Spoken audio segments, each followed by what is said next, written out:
You ever seen old photos of the Eiffel Tower in the middle of a loop? You may think those are from Son of Beast, but they're not. Kings Island had a looping coaster before the Vortex. It was called the Screamin Demon. Hello, everybody. I'm Ryan Sir, along with should be Kings Island Hall of Famer Don Helbig, and this is Tower Topics.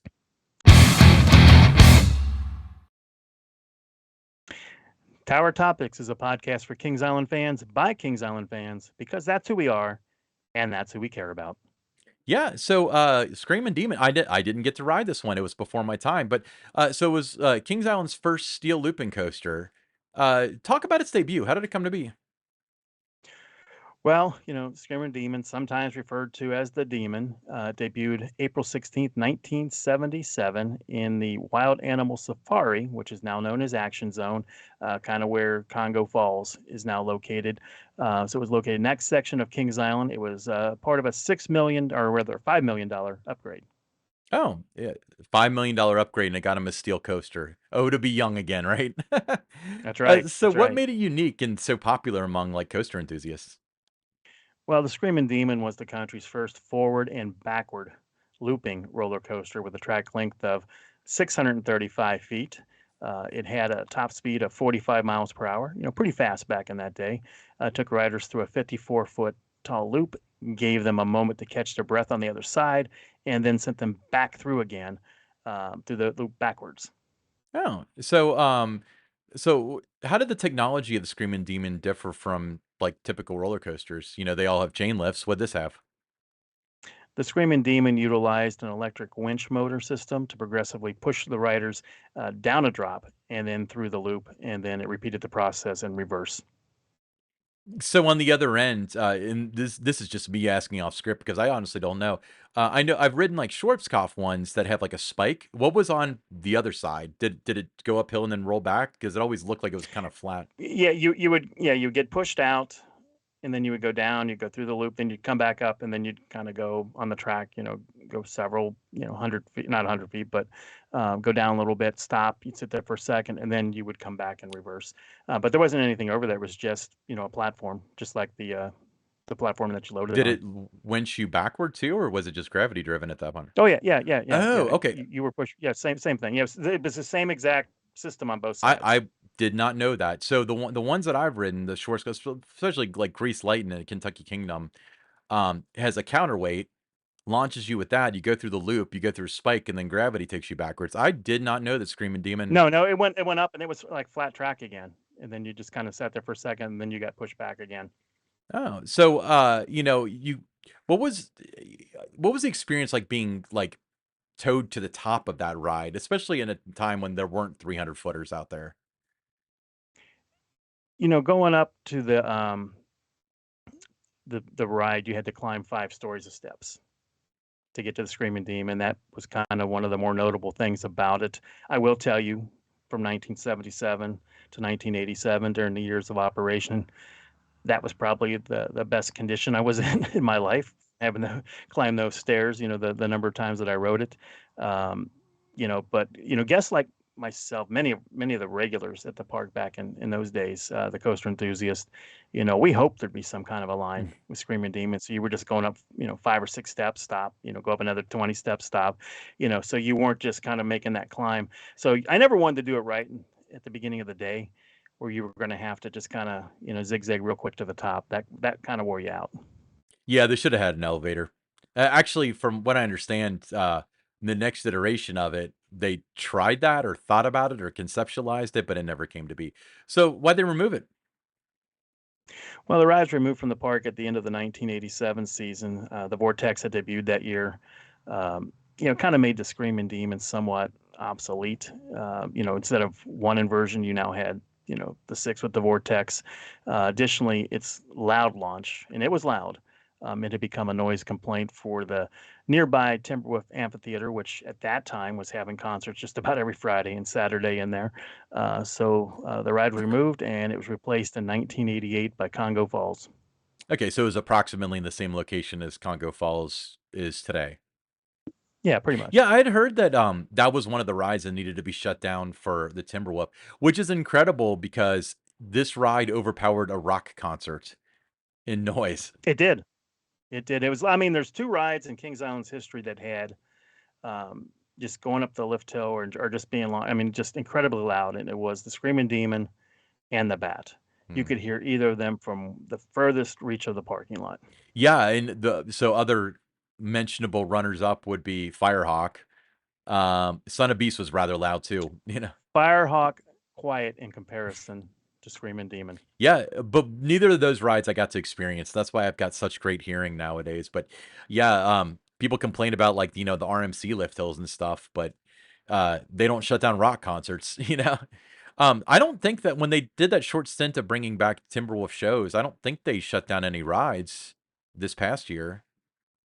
I think that No, I mean it wasn't. You didn't have the conflict with it where it wasn't going to interfere with the sound of the show anymore. yeah, You would still hear you'd hear the screaming a little bit from Drop Tower, with that, but it definitely. I'd gone to several Timberwolf concerts, and yeah, the ride definitely did impact shows. And then the later years, it didn't even run on the nights that they were having concerts. yeah, my own understanding has always been that well, the word on the street was they shut it down so people couldn't watch the concert for free, but I think it was mainly because it was so dang loud. And it was loud frequently too, because it would do that launch thing and then do it on the other side allegedly. So Hmm. that's two pretty loud noises. But yeah, I mean, I went to most of the concerts, but well, a little over half of the concerts that they had last year, and never once heard a ride during a song.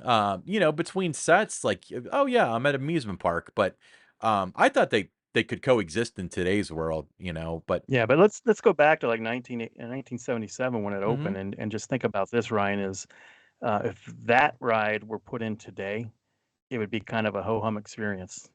For the guests, they'd say, "What? Okay, well, why? They wouldn't be too excited about it."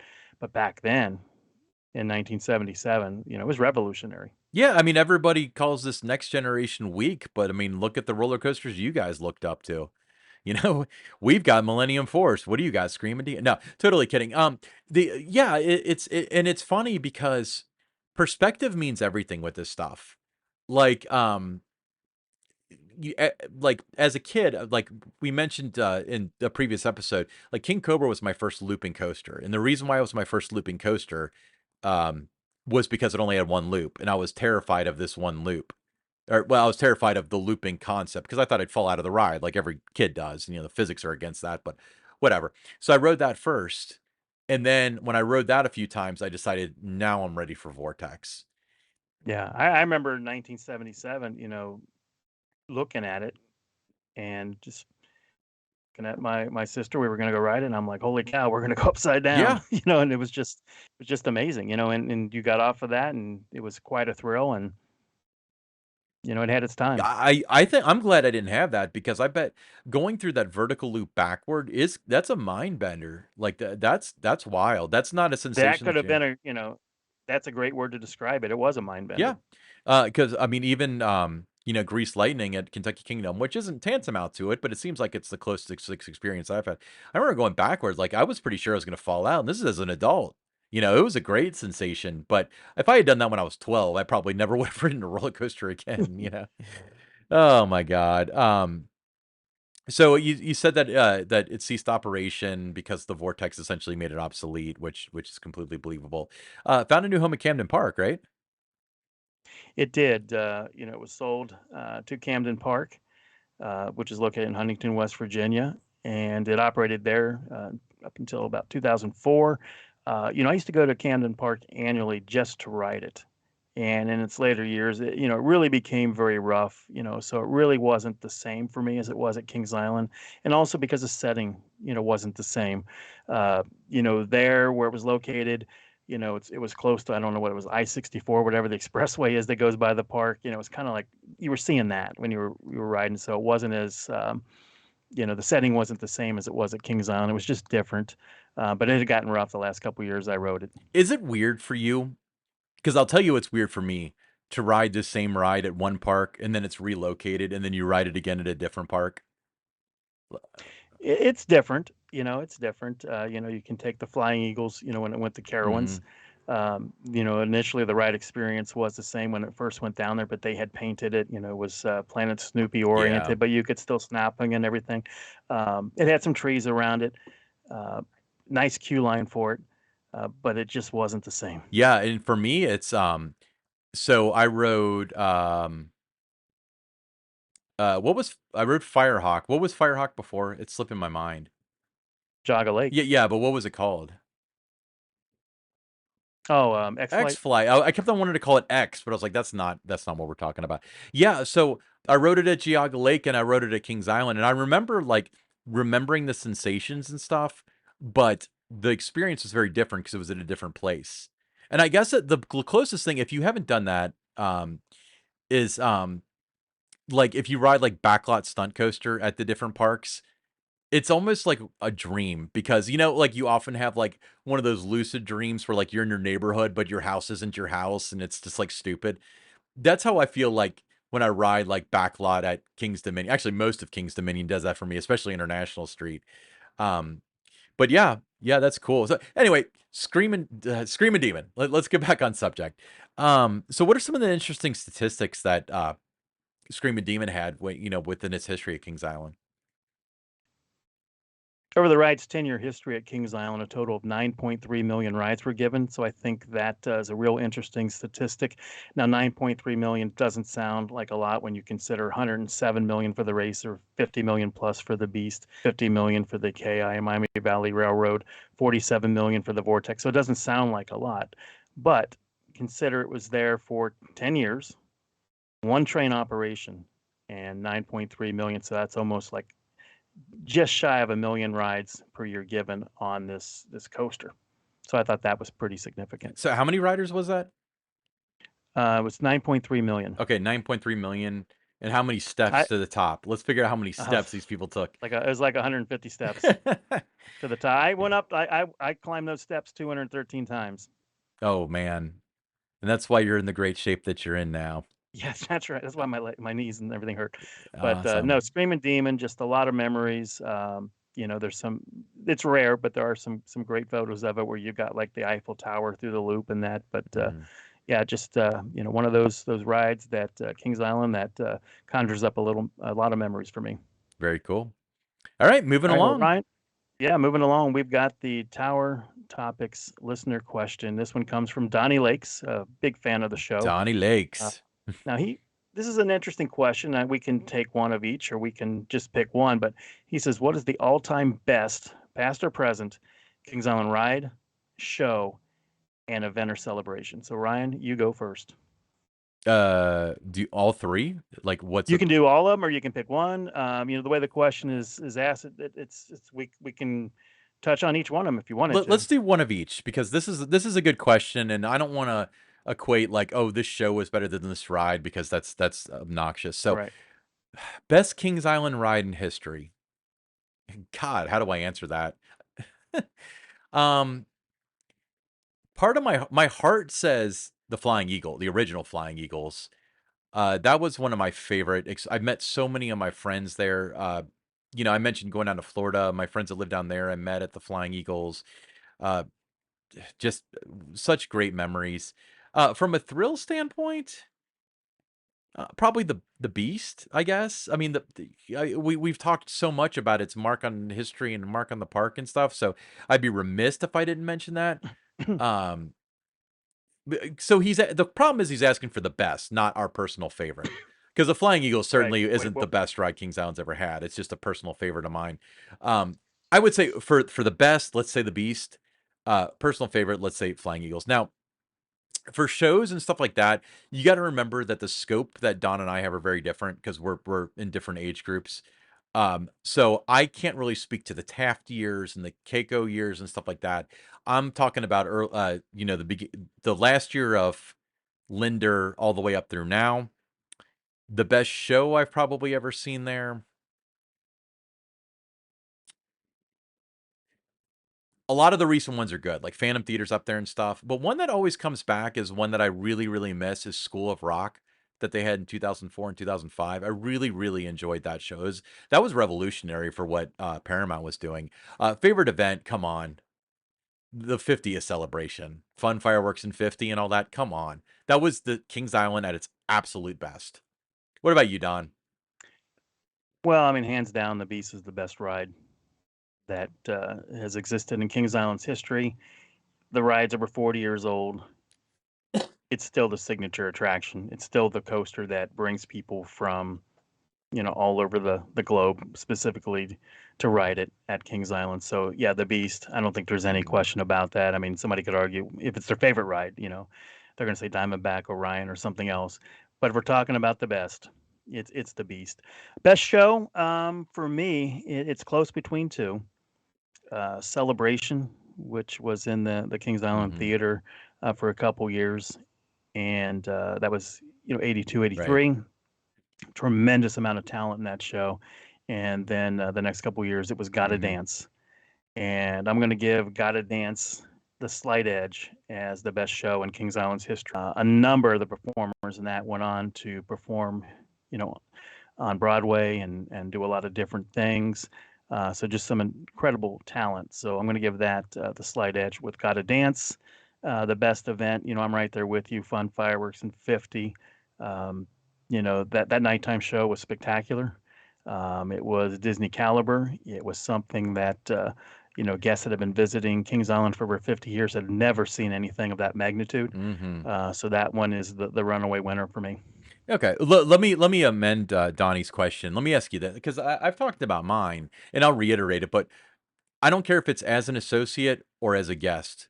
What was your favorite visit ever? Your favorite day that you spent at Kings Island? My favorite day. Yeah, you've only spent like 1,699 days Yeah, there. yeah. I'm going to say the day I did my 10,000th ride Okay. in 1990, and that was because it was the end of a journey to reach that number. A number of people who had been a part of that for that 10-year run. A lot of associates that had worked on the racer, in 1981, 82, 83, and that when I was first starting, were on that train or they came to be a part of that celebration. They basically had to shut down the lunch basket because the associates working there, all took the morning off so they could be over there when I was riding it and be on the train. So I think just because of the people that had I become friends with and that during that decade of riding the racer, that's why that day stands out. Not because of the 10,000th ride, but because of the people. Yeah, I mean, that's true, and we've had this discussion so many times, Don, where it's not about like how many rides you got on the Beast or whatever. It's about one of my favorite. This is the runner-up day, so this isn't my favorite day because you'll like my favorite day. I've told you what it is before, but you guys had an event in 2009, Ride Warrior Coaster Weekend. You remember that? Well, of course, because I do. you were there. But all my friends, the ones from Florida and stuff, all came into town and I remember, it was the first time I'd seen them all year, and we were sitting on the front porch of, this was the night before the event, so this is like Thursday night, or maybe it was Friday. Was it Saturday? Regardless, it was the night before the event started. So they had already gotten into town. We're sitting on the front porch of what's now like Antique Photos in Rivertown, sitting in the rocking chairs, drinking a beer, and that's like a memory I always hold with me. I remember that being so cool and just like enjoying that so much. Now, as far as like Kings Island related, because of Kings Island, I had the best Kings Island day. Dude, Robbie Knievel day. I that was so freaking well done because I the whole like 2 weeks for both of us was really special, leading up to it. But um, you know, thinking about the jump itself, like my heart still races just putting myself back in that place of I remember Spanky Spangler, his stuntman, I guess. I don't remember what it was like his producer or whatever, because he came by and he was doing some on the radio and he was like he told your because we were right next to marketing. He was like, okay, he's gonna do it this time. And I remember my heart just pounding 180, 200 beats per minute. But not just that, inside the park, remember they had you had the performers they were out there like in 70s clothes and they would do the hustle every once in a while to Oh pay yeah, tribute yeah. to Evil That was a Knievel's fun jump. day. It was such a special day. And you had the stage set up in the parking lot. And man, for those of you who didn't get to be there, I'm so sorry. That was such a special day. That was my favorite ever visit to Kings Island. So awesome. Great question, Donnie. We answered way more than you asked for. So thanks for sticking with us, bud. Yeah, you mentioned Ride Warriors Weekend just real quick. That was kind of the pilot for Coaster Stock. You know, it was an opportunity to take some notes, what was going to work, what wasn't going to work, um, you know, and to go into conjunction with all the other, you know, learnings from my experience of visiting other enthusiast events around the country, and also just taking feedback from people. But you know, sometimes, you know, people will bring up that event, and you know, I'm always excited when they do, because that was, you know, just something just to test the water, see how it was going to work. And I think everybody that came to that event had a great time. Yeah, it was the year that Diamondback debuted. So we got night ERT on that. And I remember that was just so fun. Such a good time. All right. Cool. Well, enough about the Screamin' Demon then. All right. I'm Ryan Sir, along with future Kings Island Hall of Famer Don Helvig, and this is Tower Topics.